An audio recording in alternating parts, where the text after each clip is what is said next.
Welcome, everyone, to Talking Back to Suicide. This is your host, Dr. Diane Kaufman, although I like to be called Diana for my creative self. I'm a poet, artist, retired child psychiatrist, Humanism in Medicine awardee, and the founder director of the Hold On campaign for suicide prevention that uses the power of art to educate, connect, express, and heal.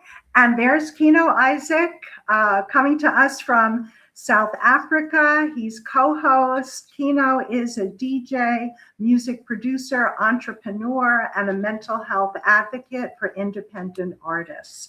And I'd like to introduce our special guest today, Garret Biss.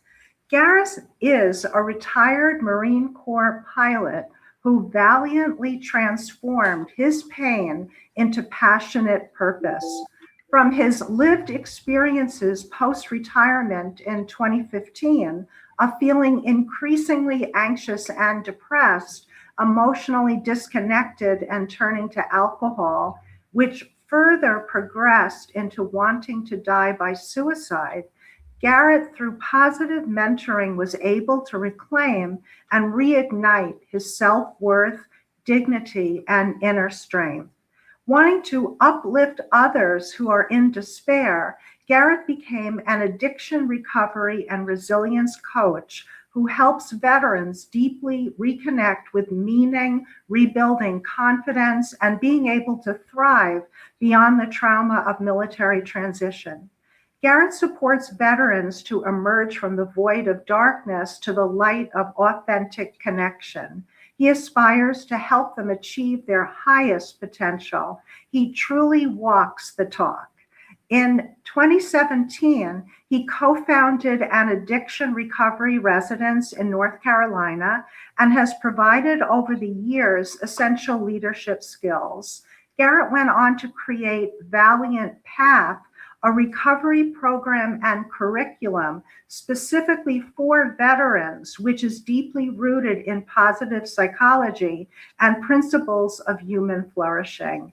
Valiant Path integrates group coaching, one-on-one emotional processing, and evidence-based recovery methods.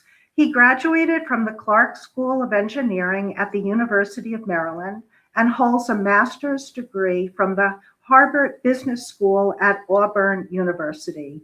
He's a pilot for the Civil Air Patrol and leads a global water nonprofit, 1 Million Goal Incorporated. He's a sought-after speaker and is an award-winning author. His books are Charity, The Gifts of Giving, First Steps to Thriving in Recovery Workbook, and the Sphere's Approach to Happiness and Fulfillment.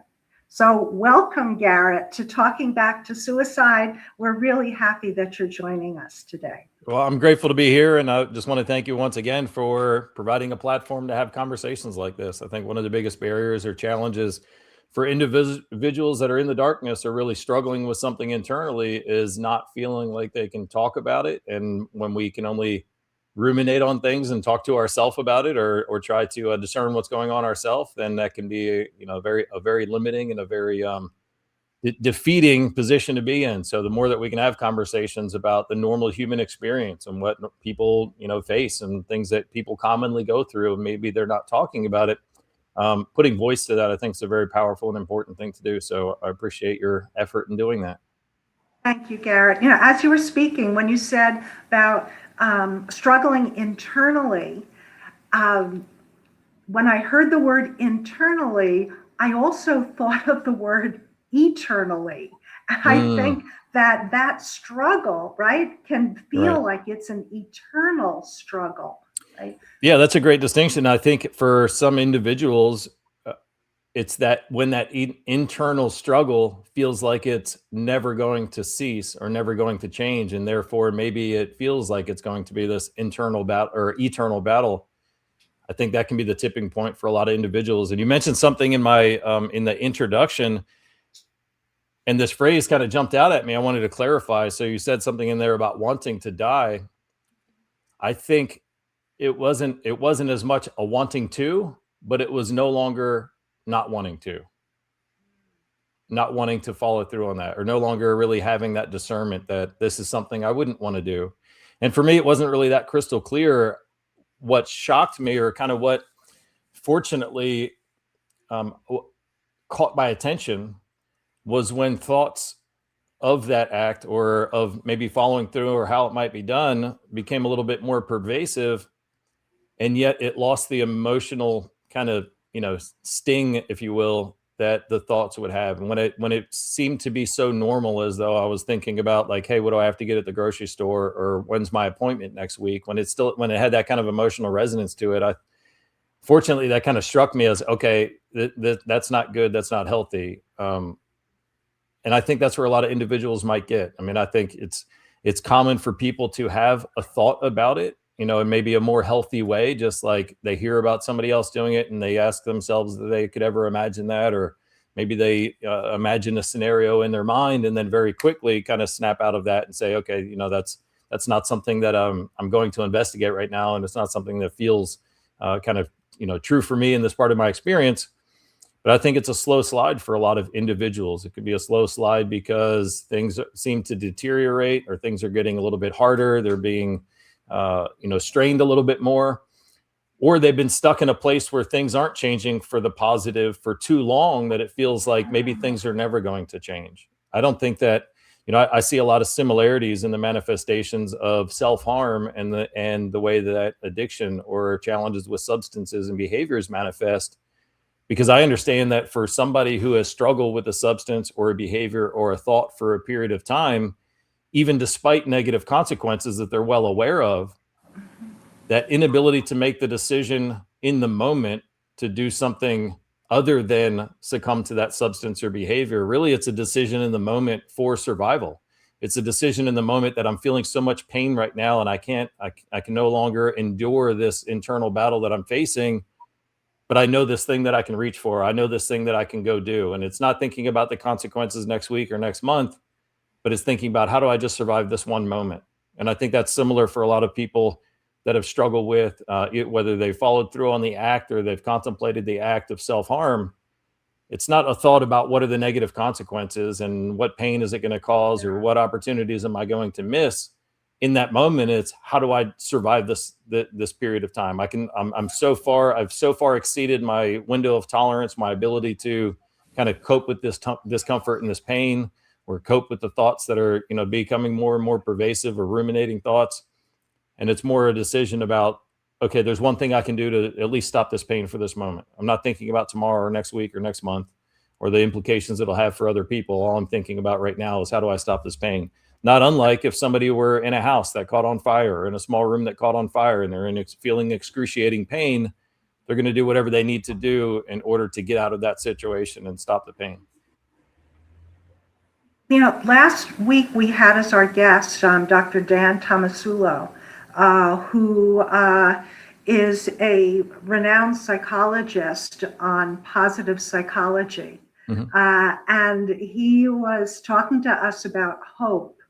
And his definition of hope had to do with our remembering that we had self-agency, that there is the capacity within us to take a positive step in the right direction. But as you were talking, I was thinking that self-agency, needs to be in the path of a positive direction.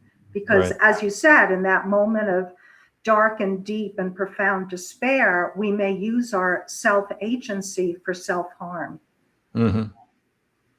Right. What And are even, your, kind of even thinking that, recognizing the self-harm, whether that is, physical self-harm, or whether that's a less severe but also very consequential form of self-harm, which is succumbing to the cravings or the temptation for an addictive substance or behavior. That's an execution of agency in order to get out of the pain. It's not a desiring for the negative consequences. It's a desiring for something which might be preferable, which is lessening the pain of what I'm feeling right now. Could you say something, Garret, about veterans and the unique experiences they have, which may be mental health promoting or mental health challenging? Yeah, certainly. So one of the things I talk about and really reflect on a lot that affect the veteran population is one, the transition from military service itself. So a couple of years ago, I did a TEDx talk talking about the unspoken trauma that all veterans face. And really what I understand is that that transition from military service, regardless of what somebody experienced while they were in the military, that transition from military service itself is a major transition which creates the loss of the way that somebody met their basic fundamental needs for mental and emotional well-being. So I understand as biological creatures, of course, we have the same needs as other animals for food, water, and shelter. But for our own mental and emotional well being, we also have fundamental needs for connection, a deeper need for authentic connection, and then a need for meaning in our life. And the way that service members come to meet those three fundamental needs is really taken away from them the moment that they transition. So for, we talk about or look at what trauma is. I understand trauma to be occurrent in any event or circumstance that a person goes through, which creates a fundamental shift in their values, their beliefs, or their understanding of the world and their place in it. And looking at it through that lens or through that definition, I can certainly map that transition from military experience to a fundamental shift in one's values, beliefs, or understanding of the world and their place in it. So regardless of what somebody experienced while they're in the military, regardless of what's going on in their life, when they transition from the service, they're going through that major transition period, which I believe for many is traumatic. So regardless of how good or how bad their things were in their life previously, that's a major catalyst for a lot of the mental health challenges that we see. So that's certainly one component of it. And that transitional trauma is also something that other people see. It's not unique to the military, but I think the degree to which veterans experience that loss of connection and belonging, the loss of their positive self-identity and ability to be authentic, and that sense of meaning, I think, is very profound. And then there's some things about the military culture that I think even compound the situation. So one element of it is it's really ingrained in us throughout our experience, throughout our training. There's something that's ingrained in us that we continue to try to endure suffering because it's a mechanism for us to grow and become stronger. So we'll even voluntarily do some things that are more difficult because of the value that it has to us and our ability to grow. And it's also ingrained in us that what is most important when you're in the military is whatever the mission is that you're working towards or the mission that you're trying to accomplish. And in this regard, if somebody is injured or if they feel like they can't operate at the level that they want to, or if there's something going on, if they've hurt their knee, if they've hurt their back, if they've got, they're too hungry, it's really ingrained in us to, they say, suck it up, just suck it up, accept the extra suffering that you're going through, and don't allow your personal situation to detract from the success of the mission or detract from your ability to support the others in your unit while you're executing this mission. Now that could be a mission on a battlefield, but it could be really any mission, whether that's in garrison, back in a training environment. It's just a very detail oriented focus on accomplishing something. And then I realized that there's also something, and I think this ties in with that last point. There's something, this is not just in the military, but society at large. I feel a lot of the respect or reverence that we have for service members is at least in part due to the respect that we have for their ability to endure challenging, difficult and challenging things and to still operate and be effective. If we think about some of the service members that we respect and revere the most, we think of some of the special operators, whether that's the Navy SEALs or the Marine Recon or the Army Rangers. And one of the things that we really respect about them is they've demonstrated through their training and through their evaluations that their capacity to go into very difficult and challenging situations, to function very well, even with minimal sleep, minimal resources, minimal food, that they have this capacity to operate even when internally they might really be struggling. They have this kind of resolve that they can live through and even thrive when things are very challenging. Well, the problem with this is if we have this relationship that somebody's value as an individual or value as a service member is somehow correlated with their ability to endure suffering, the other message that we're sharing here is that your value as a service member is somehow related to your capacity to endure that suffering and continue to thrive. So I see this impacting veterans as they transition, because if internally they feel like I'm getting a little bit close to the edge of my window of tolerance. Some of the things that I would like to be able to do, I don't seem to be able to function as well as I would like to. The challenges and obstacles I'm facing in my life now are starting to feel like it's more than I can endure. There's a major barrier there to admitting that, or to leaning forward to even talk about or discuss that, or seeking help if it's needed, because there might be this internal kind of message that you're feeling at the time that if I'm suffering and I can't handle it, then somehow that relates to the value that I have. And if I were to admit that I'm suffering, I'm also admitting that I'm not as valuable as I thought I was. How do you feel that's being handled now in terms of in service? Are men and women helped in some way? Or, I don't know, to have a window where they're able to talk about their humanity, what they're actually feeling and going through? Yeah, that's a great question. So I've been out of the Marines now for 11 years, a little bit more than 11 years. So I don't know exactly what's going on the front lines to say, but I have heard there are a lot more programs designed around resilience and well-being, and regulation and understanding the impact of stress in the body. So I know that they're making some movement in the right direction. I don't know what the overall impact is, and unfortunately, it'll take a number of years to see if that translates to different value when somebody transitions from the service. There's, as you know, there's a high rate of suicide in the veteran population. What do you feel needs to be done more of to prevent this, or needs to be done less of to prevent this? It doesn't seem to be improving in Right. terms Yeah. of And unfortunately, reducing it's not. It's been rates. something that's been talked about now for a number of years, and a lot of money has been invested in it. A lot of new resources have been developed. There's a couple different contributing factors. So, for one, just kind of state the data that we're seeing. So, it's estimated about 20 to 22 veterans a day are taking their own life. That's been the story that we've heard now for a number of years. We've lost many more veterans to self-harm than we ever lost during operations overseas, since this most recent generation of service members. There's actually been a recent report that's come out that suggests that the actual cost of self-inflicted or preventable harm is more in the neighborhood of 40 to 44 veterans a day. This is when you include accidental overdoses, poisonings, or death due to high-risk behaviors, where maybe a veteran didn't go out with the intention that day to take their own life, but they weren't taking necessary precautions in order to avoid that self-harm. These are the motorcycle accidents at 120 miles an hour that we see, or deaths due to high-risk behaviors. So what do I think? So the work that I'm doing now is trying to complement some of the services that are there. So my own recovery journey, it wasn't because of many traditional treatment modalities that really helped me. I was fortunate to be connected with some coaching and mentoring from more of a positive psychology perspective that helped me begin to heal some of the wounds and fill some of the void inside that was a lot of the source of some of the pain and suffering that I was going through.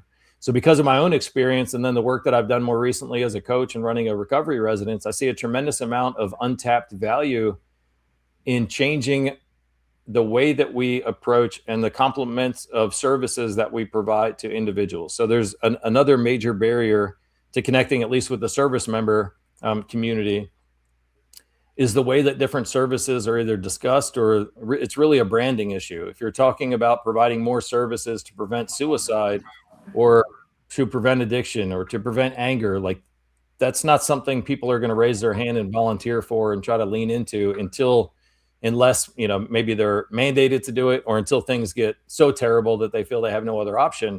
So I think there's an opportunity through a different kind of branding approach of focusing more on how to perform better, how to be more resilient, how to ensure your wellness and longevity. What are things you can do in your life to be more successful? You can get into all of the same self-care and regulation and understandings of trauma and understandings of stress and the manifestations of anxiety. You can get into all of the same things, but I feel like we need to cast a different net so that we can actually get the population of individuals to come out and receive the value or receive the benefits. So that's something that I'm really advocating for and trying to do a little bit differently through this Valiant Path program and curriculum I've developed. I have one initiative, it's called VWORT, or Veteran Engagement. oh my gosh, let me see, engagement, wellness, and resilience program. And what the intent is to find some individuals that maybe they're not in the clinically diagnosable kind of levels of their internal struggle, or they are, but they're also receiving treatment. What I'm doing is bringing in a lot of what I've learned through positive psychology to help with the emotional resilience, to help with regaining a sense of meaning and purpose, to help ensuring that we're being intentional about the relationships that we're forming and the ways that we experience connection in our life, and then being more intentional about the goals that we're setting and the ways that we're trying to pursue so that we can experience all the elements of a flourishing life. So that's something I will hope continues to change and kind of catches on a little bit more. But yeah, I think it's it's a messaging and it's a connecting with the audience that can best benefit and that needs the care. I think there's a lot of opportunity there to change the way that we've been approaching this. I recently read an article, you may or may not have read this too, but it was describing, and this is totally different in a sense than veterans, but it was talking about a five-star international restaurant, and the main chef, who was considered to be the highest of the high in terms of his skills, and to do an internship in his restaurant was the creme de la creme. This man was abusing verbally and physically his staff for decades. And I'm talking about physical abuse, slamming them against walls, jabbing them with kitchen utensils, just absolutely horrifying. And what recently happened was, and I think the restaurant might be called something like Gnome, nothing with an M and N. There's a startup or a pop-up restaurant in California now this is in another country that he was doing it in. And there was, people were coming out talking about the acclaim, this restaurant where it was going to be charged $1,500 per seating to have your meal individually. And he was being called out. This goes back maybe a week or two in the New York Times. And by the end of the week, he had resigned from his position. But I bring it up in terms of a culture that was well known, but people were afraid to speak out about it, almost on some level of, if I can endure, like I need to endure this, or the benefit of being at the restaurant, it outweighs the physical and emotional and psychological abuse that I'm taking.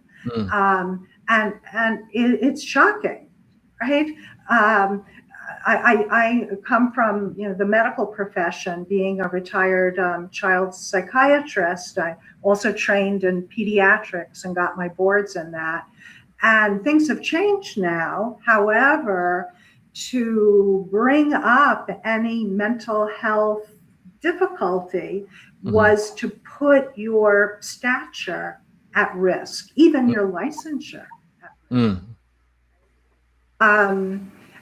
I really love what you said about being able to shift or present the information differently in terms of preventing anger outbursts or whatever, to talk about developing fantastic relationships and fulfilling relationships, with people. Yeah, I think there's an opportunity there. Put out a different trap. Attract more. What they say, attract more bees with honey instead of the threat of vinegar. And what you're talking about in the restaurant, it got me to thinking about maybe some similarities, but also some stark differences between the experience that active duty service members might have. I think a lot of as far as the struggles that might be taking place, for one, they might not even really be internal struggles or battles. Back to our basic, fundamental human needs for connection, authenticity, and meaning. There's a lot of capacity that we have to endure challenge and endure suffering when we have a strong sense of meaning with what we're doing. Yeah, talk about if you have a why, right? The Right. WHY becomes so important about endurance.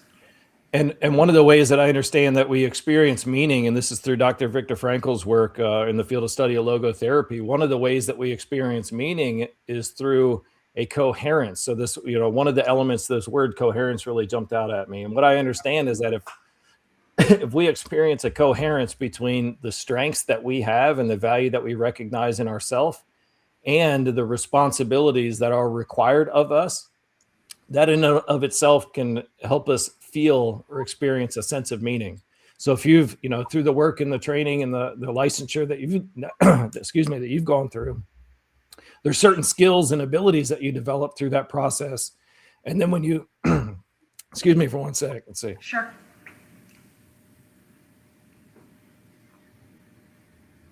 All right, I think we got it. And then if you are engaged in a profession or in a role that requires those skills of you, then the coherence between the skills that you've developed and what is required of you can provide a sense of meaning. So beyond all of the other elements of emotional and resilient support that come just through being part of a military unit, there's also a very strong capacity or increased capacity to deal with some of the normal challenges of life because of this strong sense of meaning that you have through all of the skills and the value that you've developed from all of your years of basic training and additional training. And then as you're preparing for a certain role or a certain job, and then you're required to perform that job. So this marrying of your skills and the development through what is required of you provides a profound sense of meaning. When you lose that sense of meaning, so when you're taken out of that role, or now you're trying to fill another role for which you haven't developed the requisite skills or the necessary training or strengths, a lot of that meaning can then collapse. And with that collapse of meaning or that loss sense of meaning, you also lose a lot of that capacity to deal with some of the challenges of life. They say that life is not made unbearable by circumstances, but only by a lack of meaning and purpose. And that's a quote from Viktor Frankl's work. And what I understand is that the normal challenges and friction points and suffering that we might experience in our life, it's not the combination of those things that makes life unbearable, but it's a lack of meaning associated with what those things represent. So one of the analogies I often use is if we were, which can lead to maybe some of that loss of hope or that hopelessness. If we were to, if we were to get together this afternoon and we were to go for a very long run or a very hard workout at the gym, and we woke up tomorrow and our muscles were sore and we were suffering physically, it would make sense to us why we were suffering, and we would understand what that suffering represents, what it means to us. It means that we've broken down some muscles in our body, that we've strained some things in our body, and it's triggering the repair of some of those things in our body as we strengthen and as we grow, because we have a correlation with the temporary discomfort or the suffering and what it actually means for us. We also have hope, and we have knowledge that things are going to eventually get better. In a couple of days, we're not going to notice it anymore. What I think is most challenging for individuals, especially when in that darkness, or they feel stuck in their life situation and they don't see things improving, is lacking the connection between that temporary suffering and any possibility that things will get better tomorrow. If we woke up tomorrow morning, we hadn't gone for a long workout or a long run or a hard workout, we woke up tomorrow and we were in excruciating pain and our muscles were sore and everything ached, but we had no idea where it came from. It's also hard to connect the dots with understanding that things are going to improve or get better. And when you look at the human experience of somebody that's in a lot of discomfort or pain or a very high stress state for a prolonged period of time, we know that the brain starts functioning differently. We know that the parts of the brain that are really in control and activated and running the show per se is a completely different functional area of the brain as we're in that survival state, as we're simply trying to navigate the challenges and survive in the moment. And one of the things that does is it disconnects us with that ability to cognitively process or think through or use that executive functioning to think through and the context of what maybe we're experiencing and how things will likely get better in the future. The ability to process that is inhibited or maybe completely unavailable to us at the time. The other thing I notice is that when we're in that high stress state and we're really in that survival mode, is I understand that our natural perception can really Yep. Sorry, I bumped my mic. Yes. When we're in fight or flight state, or we're in that high Yeah. stress state, our tendency, our natural perception of what is going on, our ability to identify and experience and appreciate things that are going on in our life, that natural perception even constricts. And it constricts to where we can only observe and appreciate things that could become potential threats. In this survival place, we're not trying to grow, we're not trying to thrive, we're simply just trying to survive the moment. That means anything, I bumped the mic again. We're good? All right. That means anything Yeah. that's not a potential threat in many ways is filtered out from our perception. I'm not noticing the beautiful birds chirping. I'm not noticing how green the grass is. I'm not smelling the beautiful meal that was just prepared. I'm simply scanning the horizon and looking for something that could be the next threat that I need to navigate, that I need to avoid.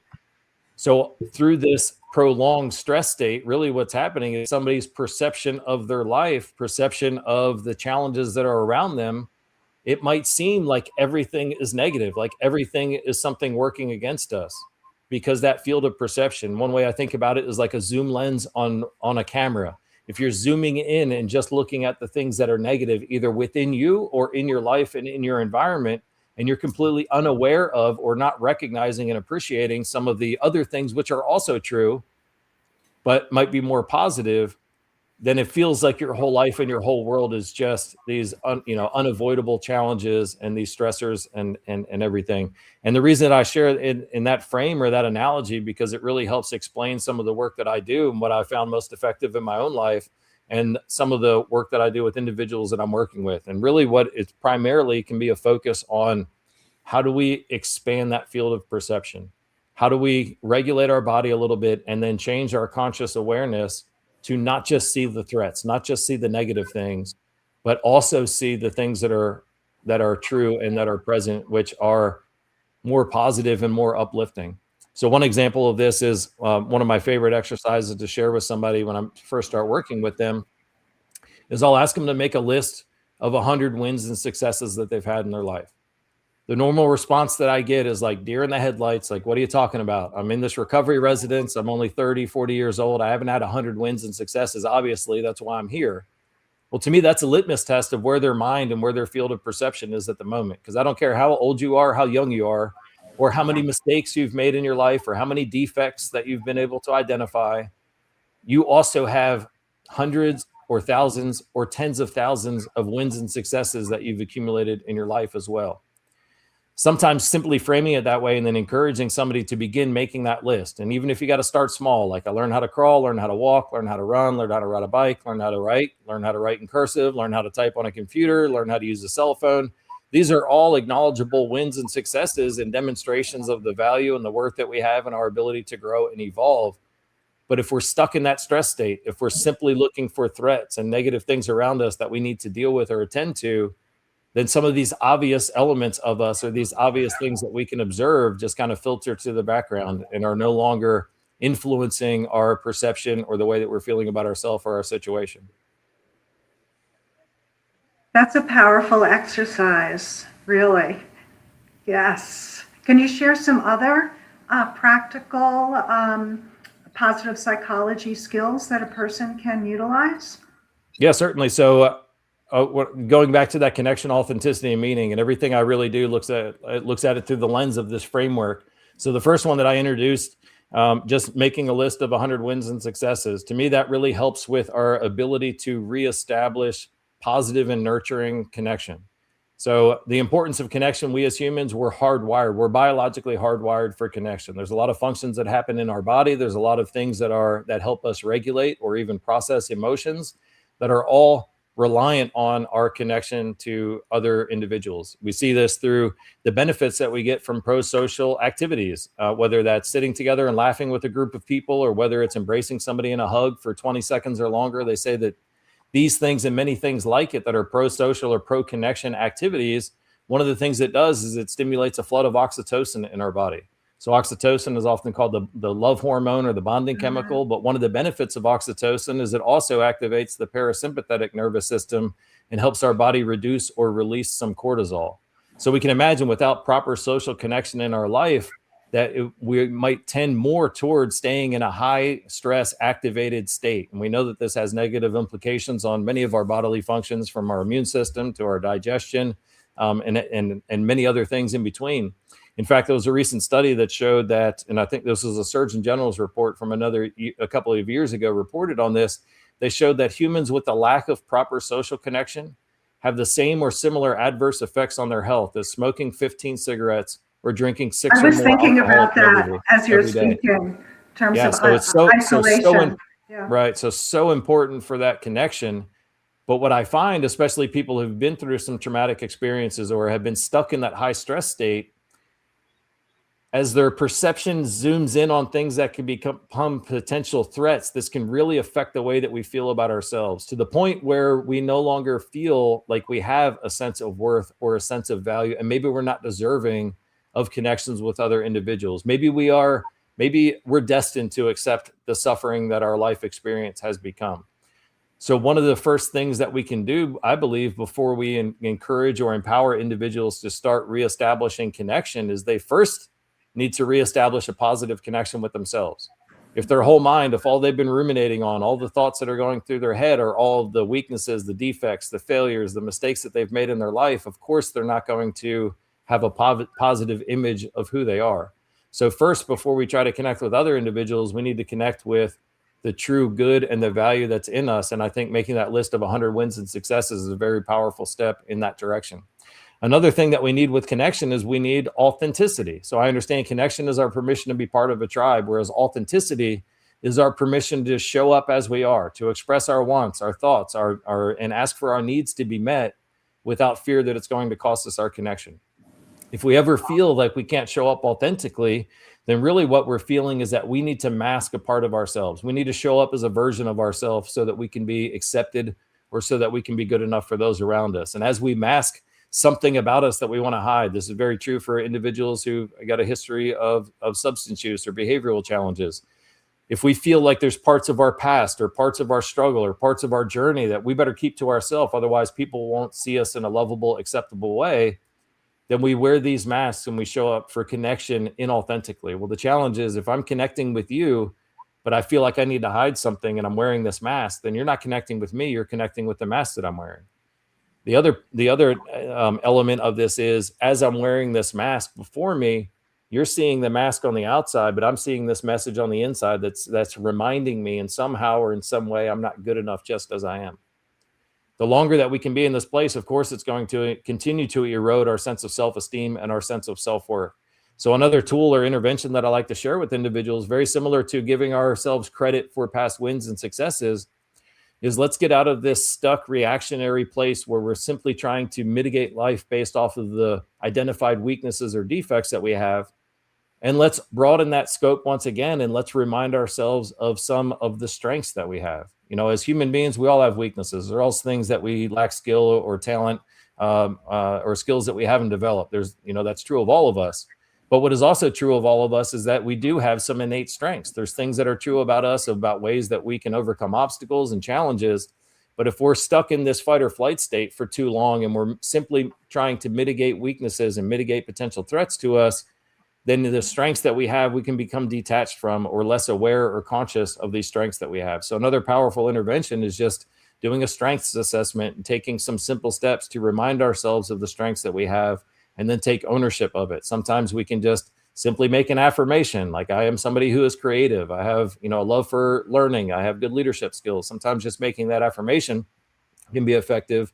Or if we want to deepen it, then we can recognize times in our life, maybe to create some of those wins and successes. What are some times in our past life that we have used those strengths that we've identified?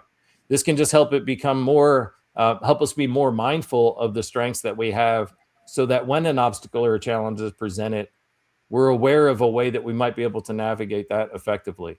This also really influences a person's self-esteem or self-efficacy. And what I find is that as a person's self-esteem increases, then this tendency to hide parts of ourselves and feel like we need to show up inauthentically also begins to subside, because we're seeing ourselves in a better picture or in a brighter light. So I find those two work extremely effectively together. And then the last tool or intervention that I'll share, this has to do with that meaning element. So one of the things that I understand and appreciate a lot about the role of meaning in our life is not just that it provides some context, provides maybe a little joy or a little flavor to our life, it can help us make decisions or understand things that are going on. But as I referred to Dr.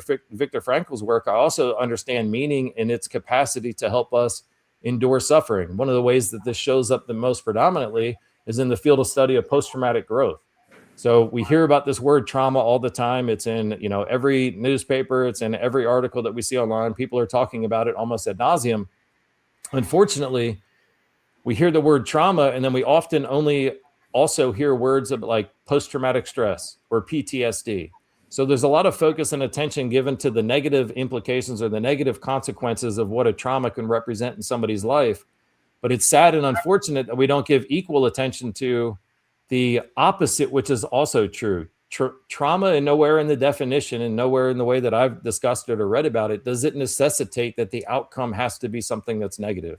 Yet we focus a lot on the disassociation, on the anxiety, on the depression, on the inability to cope, on the abnormal response to normal stimuli. We look a lot and we focus a lot of attention on these negative implications, while there's this whole other field of study that recognizes some of the ways that people can actually grow as a result of a traumatic experience.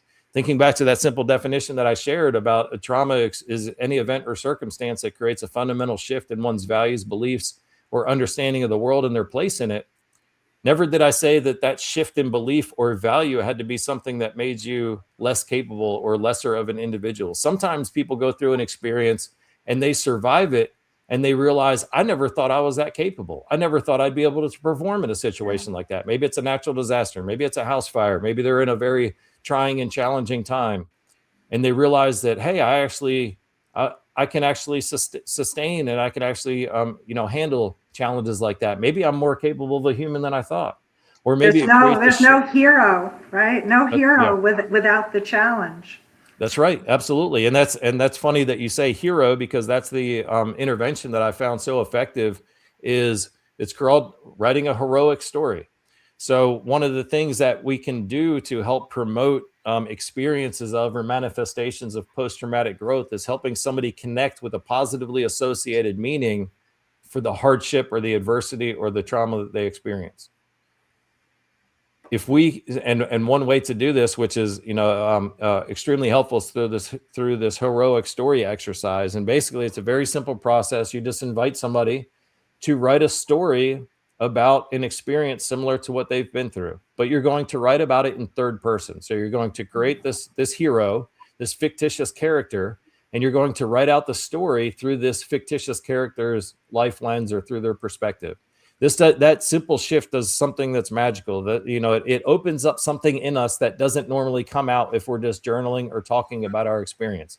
It gives a little bit of separation, allows us to experience some of the benefits of that observer position or that third-party perspective, and just through that alone can help us connect the dots between some things that we couldn't connect when we're looking at this through the own lens. It's much like if a friend or a colleague were to come to you and say like, hey, I'm really struggling with this and I've got A, B, and C going on in my life.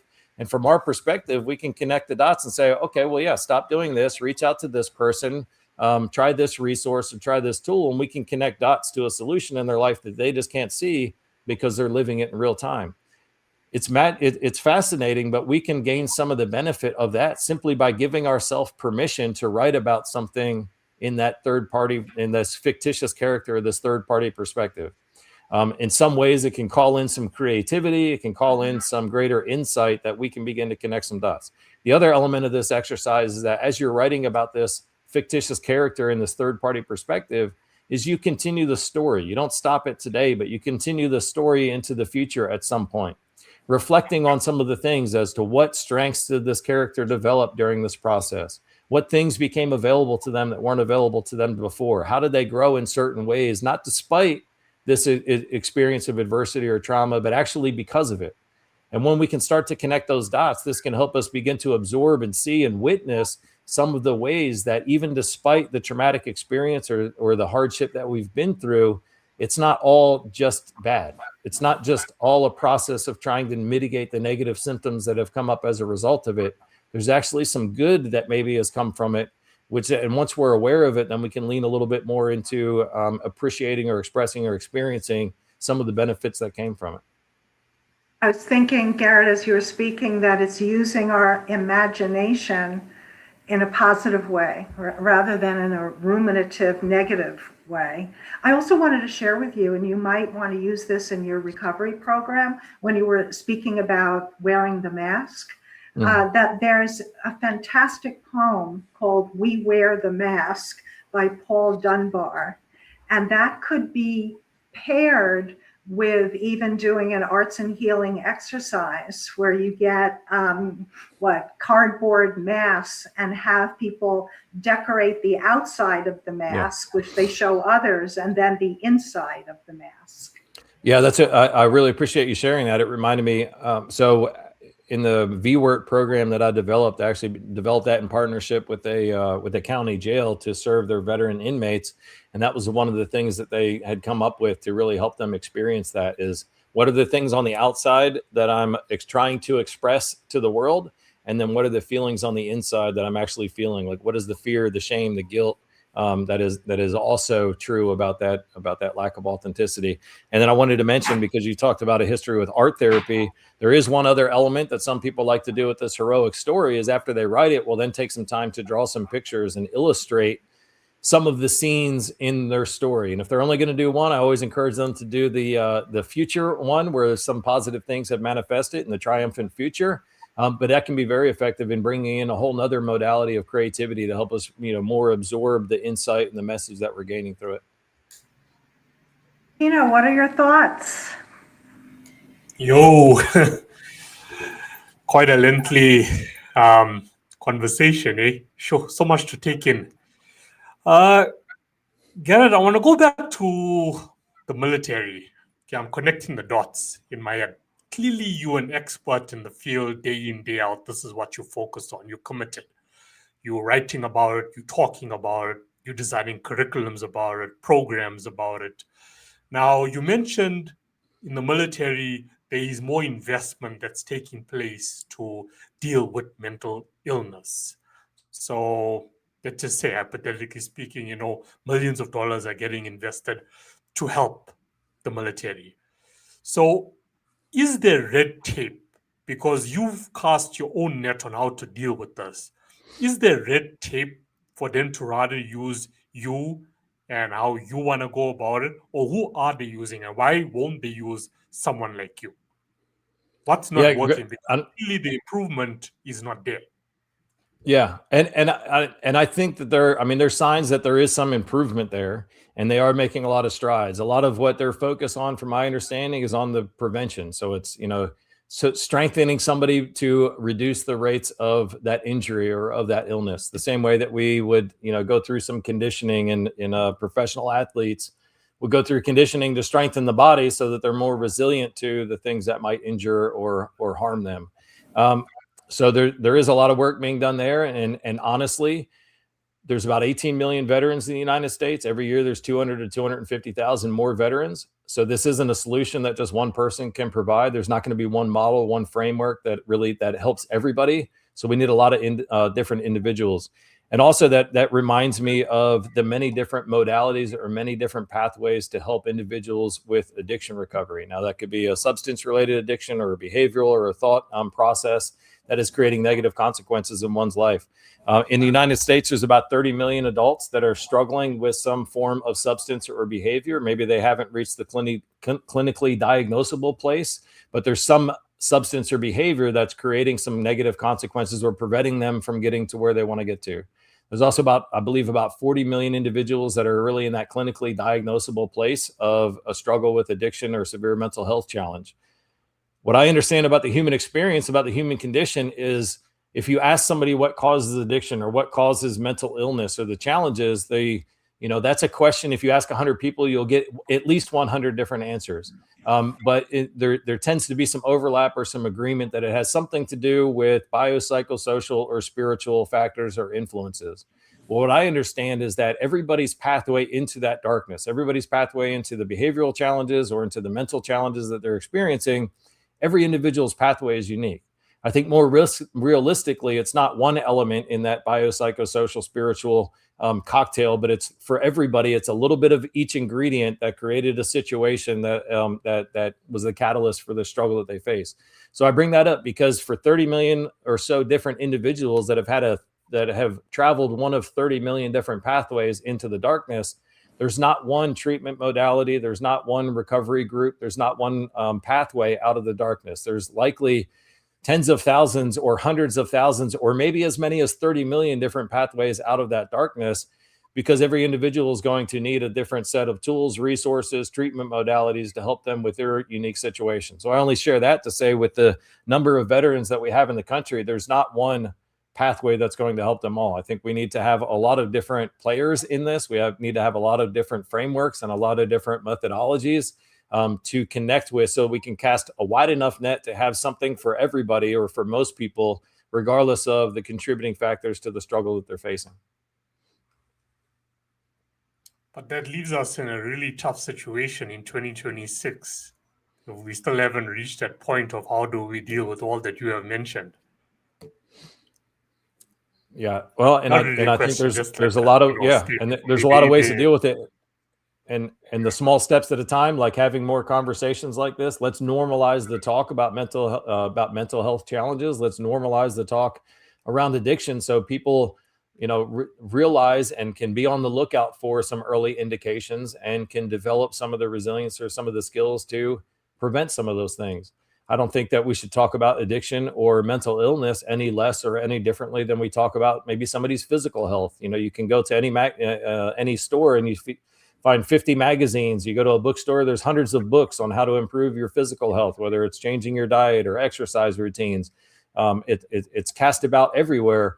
Why can't we talk about mental health and mental well-being and resilience in the same way and to the same degree? There still is a little bit of more stigma in talking about mental health challenges. It's more often it's invisible. So even as you're out engaging in the community and surrounding by other individuals, mental illness and mental health challenges aren't things that you can just see on somebody's face or see the way that they're showing up, which I think leads to some of those complications, which can help people feel more isolated and more alone, more defective because they're having a certain struggle, and that feeling of not good enough or not strong enough can also be a major barrier to people reaching out and seeking help. Garret, when someone leaves their military service, so they're transitioning out, right, into the community, is there follow-up from the military reaching out to the person, I don't know, a week later, a month later, that it's not that the person has to recognize I need to reach out to them, but the organization is reaching out almost like a home visit? Yeah, I wish there was something in place. And the major barrier to this, and I know that there's been talks about changing this major obstacle, but one of the challenges is, from the day that you enlist or that you go off to basic officer training until the day that you get your discharge paperwork, you're owned by the Department of Defense or the Department of War. The minute that you get your discharge paperwork and that night when you go to bed, now you're owned by, or you're the responsibility of, the Department of Veterans Affairs. So unfortunately, because of that transition at such a critical place, there is a lot of drop off of individuals that ever even get enrolled into what they're eligible for through the Department of Veterans Affairs.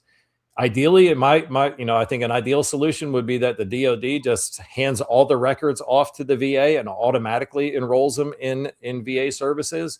But that's not the way that it's done now. I don't know that the system could handle that, but hopefully that could be a potential solution in the future, because the VA, they're trying to attract people to them. There's people that are eligible for services. I understand that only 50% of veterans that are eligible for any kind of care or services through the VA are even enrolled.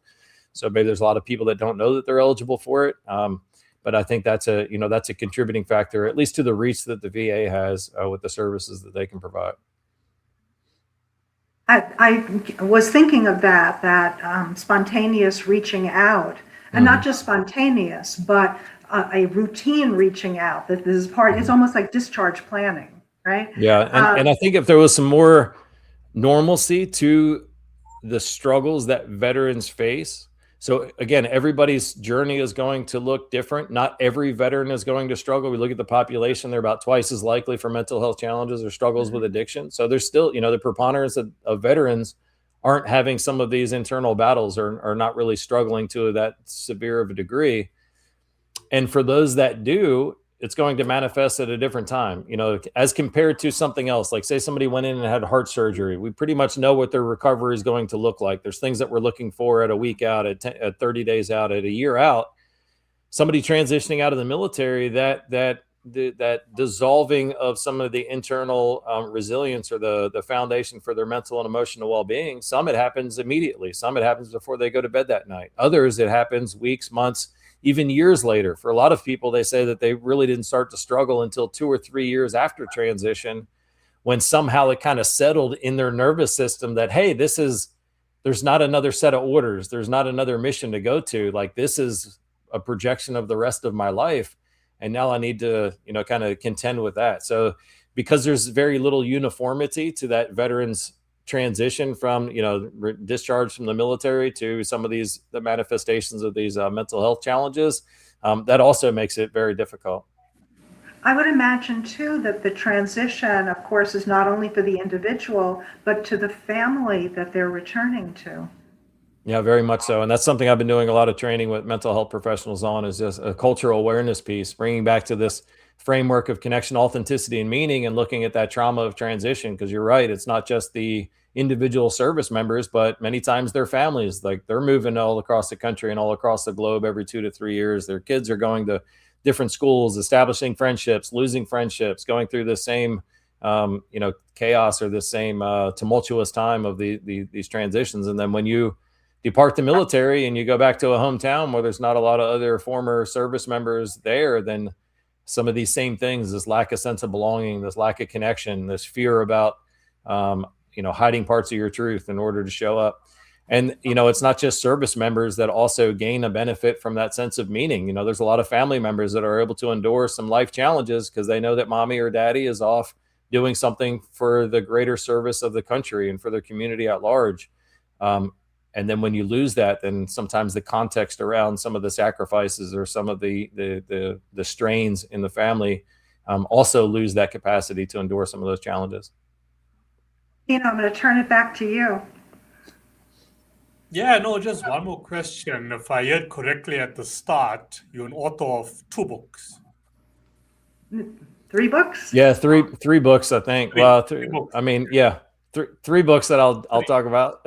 Yeah, if you can mention, the names of the books and what are the books about, that would be cool. Yeah, certainly. And I'll share links to these for anybody that's interested and wants to check it out. The first book that I published is called Charity, The Gifts of Giving. And really in this, I did a personal experiment in my life during a period of darkness. I watched this a video clip. So if you've ever had an experience where, like, you hear about something and then a few minutes or a few days later, you hear about that thing again, and then you hear it like from 3 completely different places, all talking about the same message. And then, to me, that clued me into, okay, there's a message here that I'm supposed to be hearing and I'm not hearing it. And that message was the kind of therapeutic value or the helpful value of doing things in active service. There was somebody that created a book, and she journaled about her 31-day experiment with doing little acts of kindness or acts of service every day.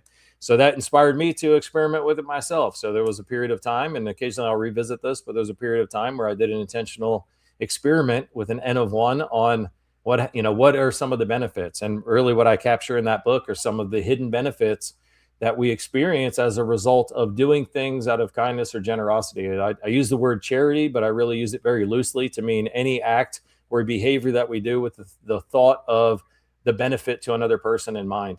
But there's a lot of different things. Some of the neuroscience behind it gets kind of fascinating and improving our ability to perform. And one of the stories I share is I was taking an exam for a certification I was getting. And I said, instead of me sitting here and ruminating and stressing about and increasing my cortisol and affecting my ability to perform on this written exam, what if I just take some moments and go do a few acts of service? And what that does internally and neurobiologically and chemically in our body has some profound benefits. So that's just one little gem that I share. So that's the first book. The next one is called The Spheres Approach to Happiness and Fulfillment. And in many ways, it's become more clear to me that the best way to describe this is kind of a Stoic philosopher's lens on managing our mind, our mindset, our perception, and the way that we engage with life and the world around us. The name, the spheres approach, comes from the analogy that I use in the book, that really our life is experienced within, from the center point of multiple concentric spheres. There's one sphere that is everything that directly affects or impacts us. So right now we're talking on here. A minute ago, I bumped my microphone. We lost the microphone. If the power were to go out in this building, like that would directly affect me.